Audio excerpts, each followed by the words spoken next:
Hi everyone, welcome to another video from Tristan's Tropical Fish. I found a few pairs of Apistogrammas with fry this morning. I thought I'd show you guys how I go about collecting the fry.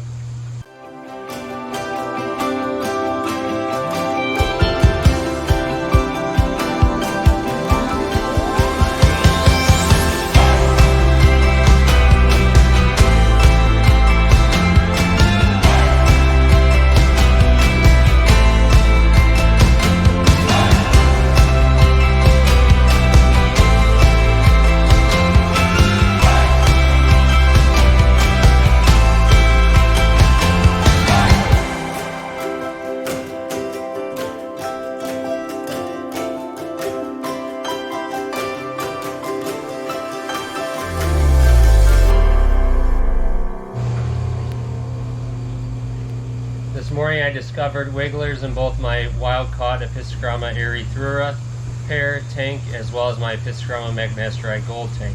So I'm going to go ahead and show you guys how I remove the fry from the tank. Most of my Apistogramma pairs are capable of raising their own fry. I do allow them to raise their first batch of fry, but from then on I tend to collect the fry when they get to the wiggler stage shortly after hatching. I found this is the easiest way to ensure that I get large hatch rates and survival rates of the fry, and it's much easier for me in the long run. I found the easiest way to do this is using a long rigid pipette and just a little bit of airline tubing. You know, other people use turkey basters. I found this works better for me. And I just drain the fry into a small margin container and then moving them into a separate tank. Now I'm going to go ahead and remove the fry from the Apistogramma erythraea tank. She has these a little bit better hidden, so it'll be a little bit of a challenge. I believe they're back in this cave here. It looks like he might be trying to get some of them.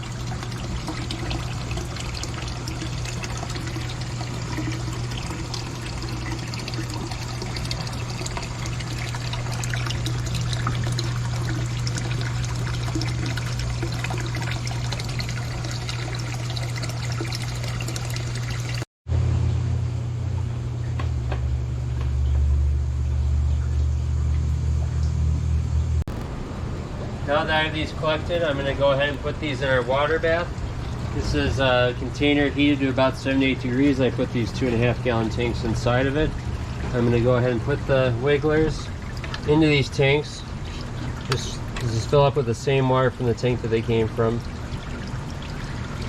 Just gently put them in there with some light aeration, just to keep them from clumping up and having bacteria and fungus develop on them. Here's the magmasterite gold. I'm going to go ahead and gently pour these in.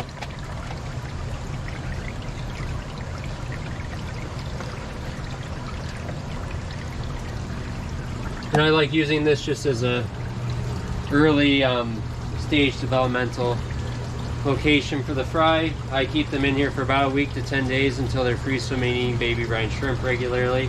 About the size of these Apistos, actually, you can see in here. These are some young Apistogramma cockatoides triple red. These have been in here about 5 or 6 days. I'm probably going to move them out of here tomorrow. So when these guys get to this stage, the erythraea and the magmasterite gold, they'll get moved to a 10-gallon aquarium for the next couple months. From there, they'll get moved to probably a 15 or a 20-gallon tank where they'll finish their grow out in about 6 months, and then they'll be ready to sell. And here's kind of an example of where we'll eventually move these fry to. These are some Apistogramma magmasterite gold from the same pair that we just collected from. These are getting much closer to being sellable size. Some of them are actually somewhat sexual at this point. These are only a few months old, and I expect to be listing these guys for sale, at least some of the larger ones, in the next month or two. Thanks for watching the Tristan's Tropical Fish YouTube channel. Hope to see you in our next video.